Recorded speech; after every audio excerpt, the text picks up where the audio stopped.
કૃષ્ણ, જય માતાજી। કેમ છો બધા? મજામાં? તો સ્વાગત છે તમારા બધાનું આજના એક નવા વિડીયોમાં। અને અત્યારે જો ઘડિયાળમાં 7:30 થઈ ગયા છે અને મારા બેન રેડી થઈ ગયા છે કા?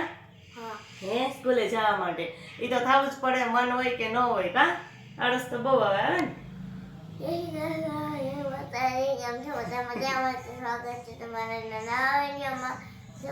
સ્કૂલે જવા માટે રેડી થઈ ગયા છે અમારા બેન કા?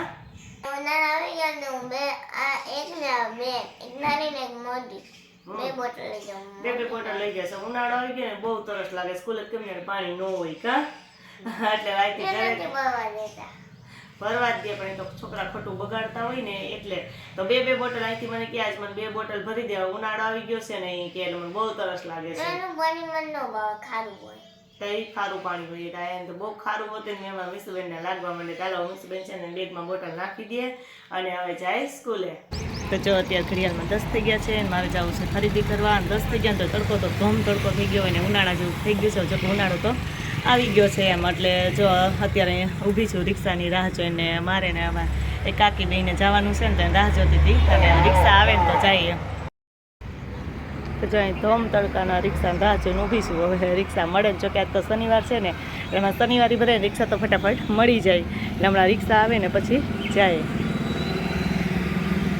ઉનાળો આવી ગયો છે ને તમારે શરબતની ને એવી ખરીદી કરવી હતી ને તો જો શરબત લઈ લીધું છે મેં ને મારા કાકીએ બે ને ઘણી બધું હજી જોઈ છે, હવે કેટલુંક લઈએ કા? એટલો બધો ધોમ તડકો છે ને અત્યારે તો 11 સવા 11 થઈ ગયા છે, તો ધોમ તડકો થઈ ગયો ને જો રસ પીવા માટે આવી ગયા છીએ। હવે રસ પી લઈએ, નથી તો શાકભાજી લેવું તો બાકી છે, પછી અમે શાકભાજી લેવા જઈએ।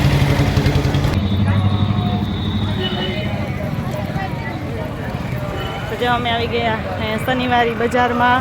અહીંયા તો રસ્તા ઉપર જ એટલી બધી ટ્રાફિક છે ને, અને ચારે બાજુ અત્યારે શાકભાજી તો બહુ સરસ મળે। શાકભાજી લેવા માટે બધા વધારે પડતા તો આવે, તો અમારે જો શાકભાજી લેવાનું છે ને એટલે અહીંયા આવ્યા છીએ, તો શાકભાજી ફટાફટ લઈ લઈએ।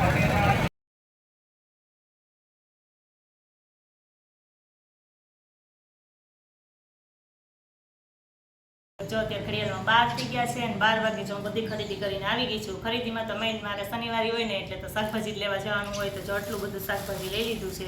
બહુ મસ્ત ટમેટા તો મસ્ત હતા અને બધે કરતાં સસ્તા ટમેટા જ હતા, કે 20 કિલો એમ ભેગા લઈ જઈથી સસ્તા આવે। બાકી તો બધું જો અલગ અલગ ઘણું બધું શાકભાજી લીધું છે, તો આટલું શાકભાજી લીધું છે એટલે આપણે થોડાક દિવસ ચિંતા નહીં, અમને શાકભાજી ત્યાં બહુ મસ્ત હોય। અને બાકી તો જો ઉનાળો આવી ગયો છે તો શરબત બનાવવા માટેનું લીધું છે બોટલ, પછી આઈસ્ક્રીમ બનાવવા માટે લીધા છે આપણે આઈસ્ક્રીમના પાવડર, પછી આ છાશનો મસાલો છે, આ ચકલા માટે જો પાણી પીવાનું એક તો હતું જ પણ આ બીજું લીધું। અને આ જો વાસણ પિત્તળના ને એવા વાસણ હોય ને આપણે ટીનના પિત્તળના બધામાં છે ને આનાથી આપણે આપણી આ જે લાદી હોય ને ટાઇલ્સ એ ખરાબ થઈ ગઈ હોય ને તો એમાંય ડાઘા હોય ને વયા જાય એમ, ક્ષાર જામી ગયો હોય તો, એટલે ચા એક એ લીધું છે અને એક આ વેફર લીધી છે છોકરાઓ માટે તળવા માટે, અને નાનકડું તગારું લીધું છે જેમાં મારે કમળ વાવવા છે। એટલે તો આટલી બધી ખરીદી કરી લીધી છે ધોમ તડકાની ને। હવે જો 12 તો થઈ ગયા, બહુ ભૂખ લાગી છે, ચાલો જમવા બેસી જઈએ। જો આઈસ્ક્રીમ પાવડર આજે લઈ આવી હતી ને તો આપણે એનાથી ટ્રાય કરીએ કે આઈસ્ક્રીમ કેવું બને છે એમને। હું જ્યારે લઈ આવી ને તેમાં જો રીત લખેલી છે, તો એ પ્રમાણે એવું છે કે બીજું કંઈ એમાં ઉમેરવાનું જ નથી, ફક્ત આ પાવડર છે ને એ ઉમેરવાનો છે કે આપણે 500 ml દૂધમાં, તો જો એટલું આપણે દૂધ લીધું છે 1/2 લીટર જેટલું, અને એમાં આપણે આ બધો પાવડર છે ને મિક્સ કરી દઈશું અને બનાવવાની ટ્રાય કરું। તો મીસુબેન ને પ્રિન્સભાઈને આવે ને ત્યાં સુધી, જો કે ત્યાં સુધીમાં તો બની નહીં જાય એમ, જામતા તો હજી વાર લાગે, પણ આપણે આ બોક્સ છે ને ખોલી અને પછી એમાં પાવડર છે ને મિક્સ કરવાનો છે અને 5-10 મિનિટ ઉકળવા દેવાનો છે અને પછી ફ્રીઝરમાં મૂકવાનો છે। અને થોડુંક જામી જાય ને પછી પાછું એને એમાંથી બહાર કાઢી અને મલાઈ ઉમેરી પછી આપણે પાછું જમવા માટે મૂકવાનું છે। ચાલો આપણે આ બધી પ્રોસેસ કરીને આઈસ્ક્રીમ છે ને બનાવી, કેમ કે ઉનાળામાં તો આઈસ્ક્રીમ છે એ બહુ ભાવે જ બધાને, તો આપણે પહેલી વખત ટ્રાય કરીએ કે આ કેવું બને છે એમ। તો ચા પાવડર છે ને આપણે એમાં મિક્સ કરી દઈએ સરસ મજાનો, અને પછી એને સરસ મિક્સ કરીને પછી જ આપણે ઉકળવા મૂકીએ, નકર તો ગાંઠું થઈ જાય એમ કે, એટલે આપણે જો મસ્તામાં પાવડર મિક્સ થઈ ગયો। અને આમાં ખાંડ ઉમેરવાની જરૂર નથી, કેમ કે આ પાવડરમાં ખાંડ આમાં લખેલું જ છે જેની રીત છે ને એમાં કે એમાં ખાંડ તો આવે છે, એટલે ખાંડ ઉમેરવાની જરૂર છે નહીં।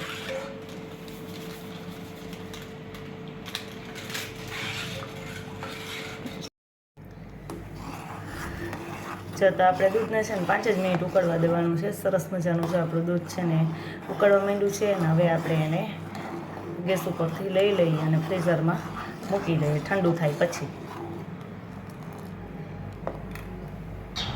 બપોરે છે બધી શાકભાજી લઈ આવી હતી ને પણ શાકભાજી ધોવાનો વારો જ ન આવ્યો કેમ કે શાકભાજી હમણાં આવી મૂકી દીધું હતું પછી તો બપોરે જમીને એવું કરીને બપોર પછી મારે મશીનનું કામ હોય એટલે જો બધી શાકભાજી છે ને એમને રાખી દીધું તો અત્યારનું કાલ ધોઈ નાખું. બહુ મસ્ત બધી જો શાકભાજી છે, ગુવાર છે, ટમેટા છે, ચોરા, ભીંડા અને કારેલા જો કે ચોમાસામાં જ સ્પેશિયલ તો બહુ સરસ આવે છે પણ મસ્ત કારેલા હતા એટલે જો કારેલા લઈ લીધા છે એટલે બેસ્ટ ટાઈમ કારેલાનું શાક કરવાનું થાય એમ.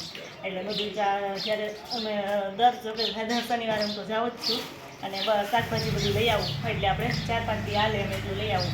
પછી બહુ વધારે લઈએ તો એ બગડી જાય એમ. એટલે જો બધી શાકભાજી છે ને આપણે ધોઈ અને થોડીક વાર કાથરોટમાં ભરી અને પછી ફ્રીજમાં મૂકી દઈએ કેમ કે હવે ઉનાળાની સિઝન છે એટલે બહાર બહુ ન રહીએ તો એ લંઘાઈ જાય. ચાલો બધી શાકભાજી છે ને આપણે ધોઈ નાખીએ. તો જો મેં ખરીદી કરી ત્યારે બતાવ્યું કે આ નાનકડું જો તગારા જેવું લીધું છે. આમાં મારે વાવવાના હતા મેં કીધું હતું ને કે કમળ તો જો આપણે ઓરિજિનલ કમળ જે હોય ને એ બીજ એક વખત નાખ્યા ને તો બરી ગયા હતા, થયા નહીં. બીજી વખત નાખ્યા ને તો સરસ મજાના થઈ તો ગયા છે પણ હવે આગળ જેમ થાય એમ કે મોટા થાય કે ફૂલ આવે કે ન આવે કે એમ તો જો બીજી વખત બહુ મસ્ત થઈ ગયા છે અને એમાં સરસ જો મૂળિયા આવી ગયા છે. પણ હવે છે ને આ નાનું થાય છે એટલે એના માટે મેં જો આ લીધું છે મોટું અને હવે આપણે આમાં પાણી ભરી અને આમાં જ રાખી દઈને આગળ મોટા થાય ને તો તમને બતાવશું તમારા કમળ છે ને એ કેવા થયા છે એમ. અને જો આ કુંડીઓ આપણે ચક્કી માટે પાણીનું લઈ આવ્યા હતા તો એ પ્રિન્સભાઈને કીધું હું ટેબલ ઉપર ચડી અને તો એમાં અત્યારે ટીંગાડી દે અને પછી જો એમાં પાણી નાખી દીધું.